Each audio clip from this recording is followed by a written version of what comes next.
beginning, God created the heavens and the earth. The earth was a formless void, and the heavens and the earth were in darkness. Then God said, "Let there be light." Light streamed in, warming the earth and the heavens. God saw that this light was good. God separated light from darkness, and called the light day, and the dark night. And there was evening, and there was morning, which separated the day from the night. Thus night came over the first day. On the morning of the second day, God said, "Let there be a dome in the middle of the waters." The dome stretched above all waters and formed the sky. Night fell on the second day.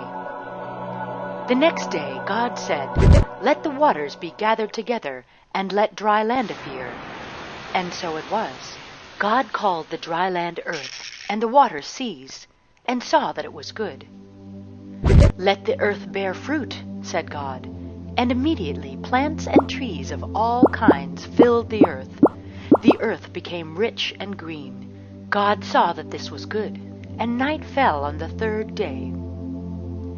On the fourth day God said, "Let there be lights in the heavens to separate night from day, the days into weeks, and seasons into years."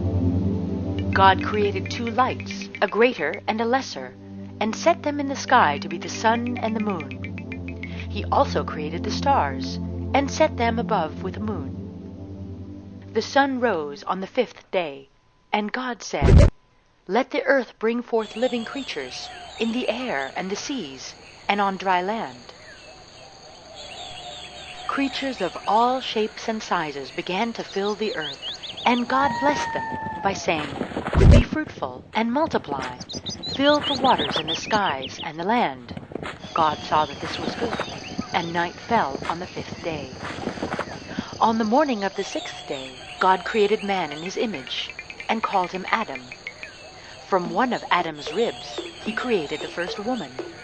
She was called Eve, and was given to Adam to be his mate. God said to his creations, "Be fruitful and multiply, fill the earth with your offspring, and rule over the land and all of its creatures.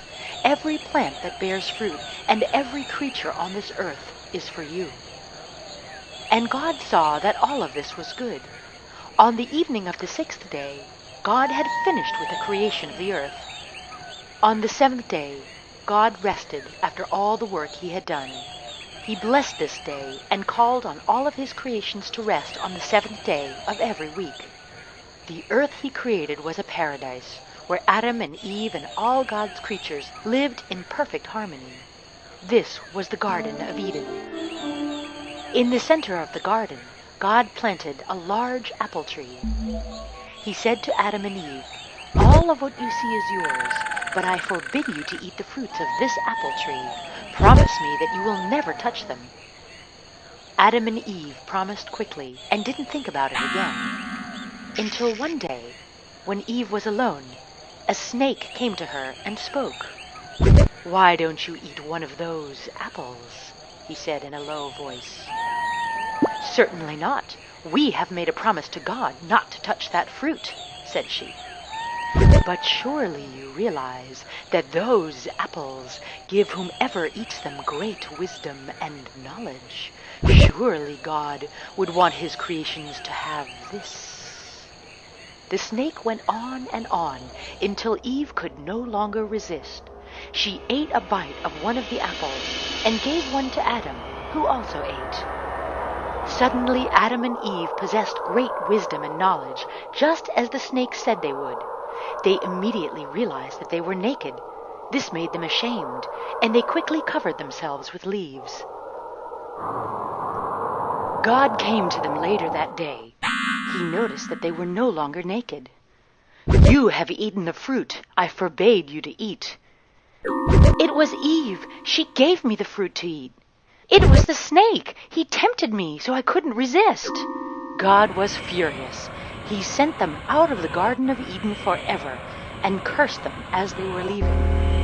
"Adam, because you allowed yourself to be tempted by Eve, you and all the men after you shall be punished by having to toil and suffer to live. The earth will yield her fruits to you only by hard and painful work."